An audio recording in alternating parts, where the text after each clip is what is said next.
May-ari ng bahay, ikwinento ang buong pangyayari. Sa isang panayam ikwinento ng may-ari ng bahay sa Pagadian City ang kanyang pagkabigla ng sumalpok sa loob ng kanyang bahay ang isang motorsiklo na may sakay na 3 estudyante.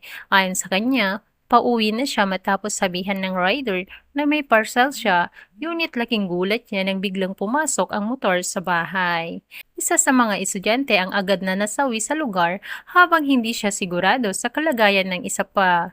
Ang driver naman ay buhay at nakatayo pa, ngunit may sugat. Tumama umano ang motor sa bahagi ng bahay na may bakal na dahilan ng pagkakatanggal ng bakal sa pintuan. Ayon sa may-ari ng bahay sa wikang Tagalog, nagmamadali ako umuwi dahil tinawagan ako ng rider na meron ako parcel. Laking gulat ko na bigla na lang pumasok ang motor sa loob ng bahay na may 3 estudyante na sakay at ang yung isa dead on the spot pero hindi ako sure sa isa at yung driver nakatayo pa siya pero meron siyang sugat.